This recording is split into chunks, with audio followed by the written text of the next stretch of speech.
papakita ko lang sa inyo kung paano natin gamitin itong vacuum pump. So vacuum pump sa air conditioning, ito tinatawag namin na evacuation process. So kailangan natin gumamit ng vacuum pump. So kaya bakit ba natin kailangan i-vacuum yung system? So para malaman nyo sa hindi pa nakakaalam. So kailangan natin pagkatapos ng repair, nagpalit tayo ng compressor o filter dryer. So kailangan nating i-vacuum yung system para mawala yung moisture, yung hangin, kasi papasukan yan. Kasi nagkakaroon yan ng epekto sa system pag gumagana na. Yung cooling efficiency siya nababawasan at iba pa yung kakaroon din yan ng discolorization ng oil niya. Papansin nyo sobrang dilaw na yung ng oil niya kapag may moisture system natin. So isa pa yung sa gauge natin, pag kinuha na natin ng pressure, pag may moisture yung system, hindi stable yung pressure niya, maangat baba yung pressure niya kasi may moisture. So guys, papakita ko sa inyo kung paano natin i-set up, tapos paano natin vacuuming at kung ilang minuto ang kailangan. So stay tuned guys. So guys, tapos na tayo mag-repair sa system. Ngayon pwede tayong mag-vacuum. So bago tayo mag-vacuum, na-make sure natin na na-leak test na natin. Nag-leak test na tayo using nitrogen. So hinanap natin, gumawa tayo ng soap solution. Hinanap natin yung leak dito at pinasukan natin ng pressure using nitrogen. So wala na. Siguro natin na wala na tayong leak na makita para pwede na tayong mag-vacuum.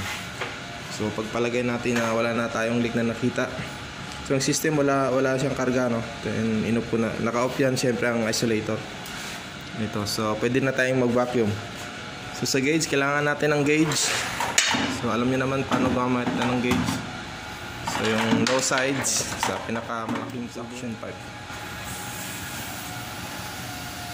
Then yung pulang gauge, yun siya sa discharge pipe.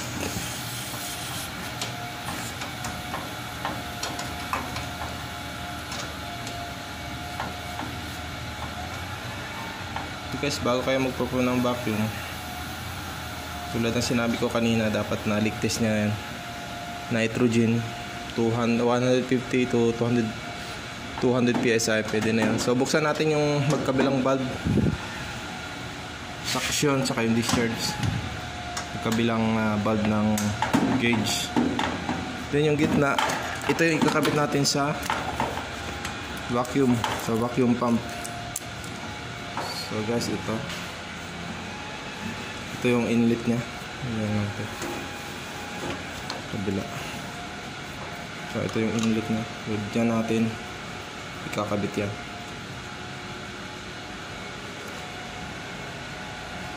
So bago nyo i-on yung vacuum guys, ito may pa yan, valve pa yan dyan, dapat i-open nyo yan.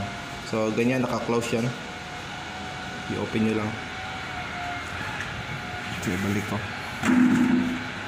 So by the way guys, I'm using GB Platinum vacuum pump. So 7 CFM po ito. 7 CFM. So 7 CFM, malakas na to para sa split type na 1.5.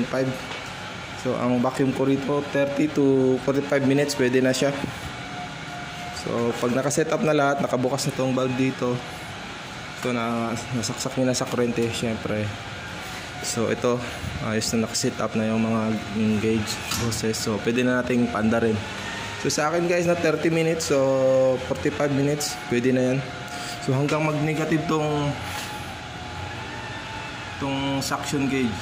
So meron yan ditong green, babalik yan dito hanggang negative 30. So tingnan natin kung abutin niya negative 30. Kasi minsan hindi niya na kayang i-negative 30.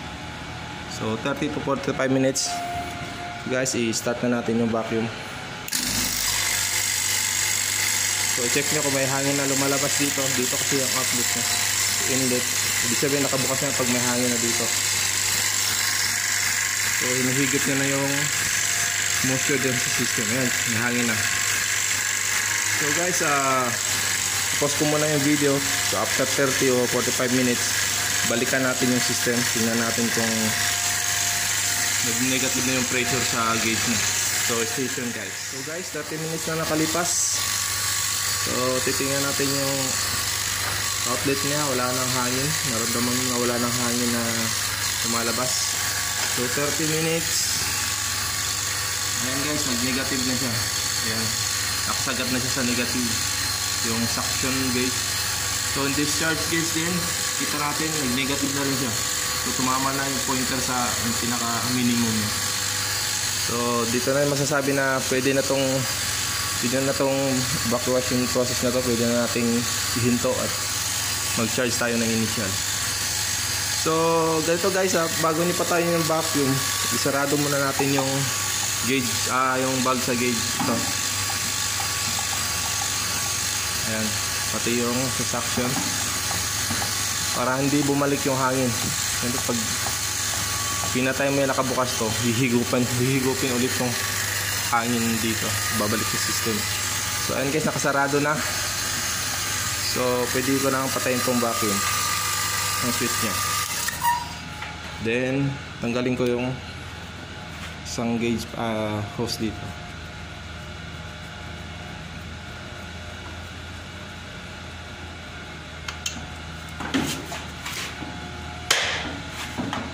So ito guys, kung marami kayong oras, pwede nyo itong ibabad muna, 1-2 oras o overnight kung marami kayong oras para ma-sure nyo na walang leak yung system. Dapat hindi aangat to. Itong naka-negative siya ngayon, diba? Dapat hindi aangat to. Pare, kakain muna kayo, after 2 hours babalik kayo.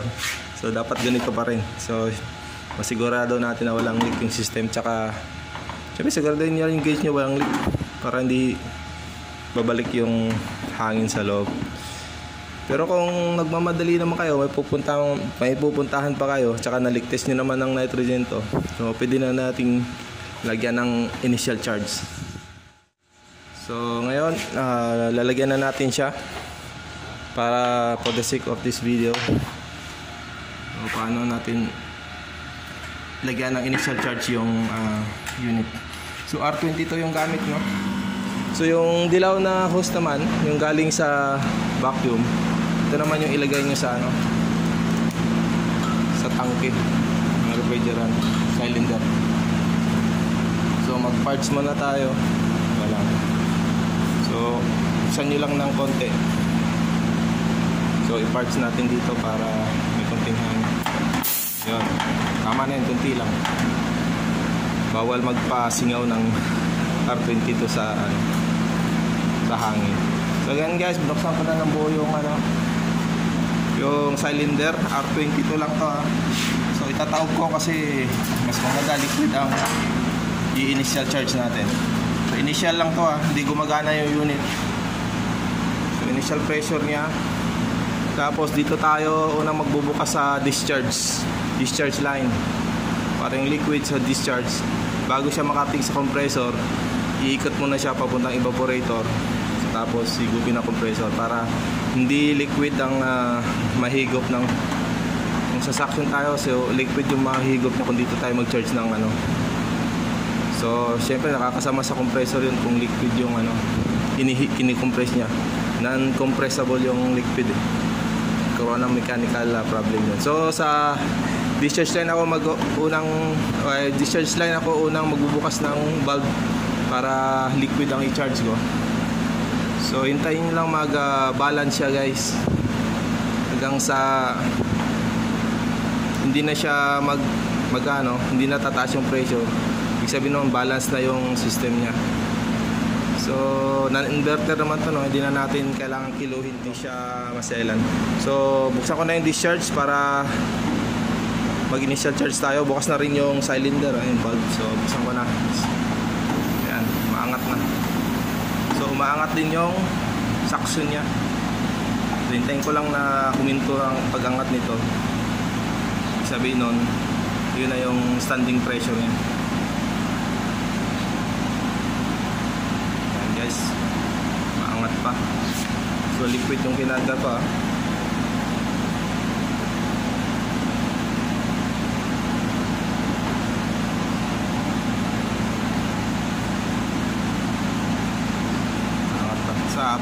100 siguro, 120.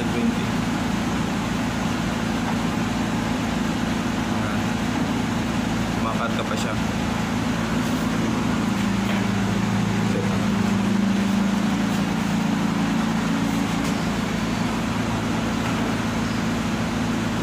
So, hawakan nyo ring hose, maramdaman nyo na kumakarga pa siya.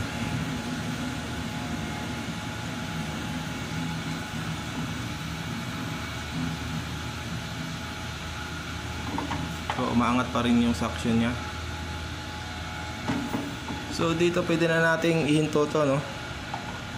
So, dagdagan na lang natin ng paandarin natin yung unit, tapos dadagdagan natin ng additional charge pa. Tingin ko okay na to. So, sarado ko na yung discharge. Then, paandarin ko na yung unit.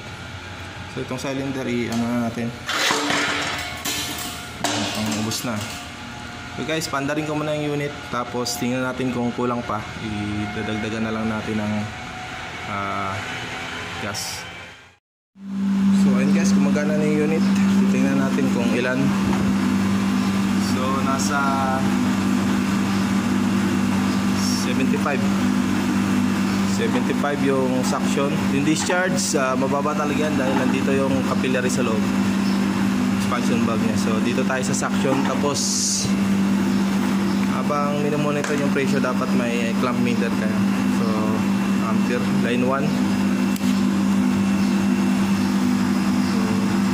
9.0. So 1.5 tons, nasa 9.5 po ang full load ampere nito. So neutral, line 2, 8.7. So saktong-sakto lang. Mainit pa sa loob kaya medyo mataas pa yung ano niya, ampere tsaka yung pressure.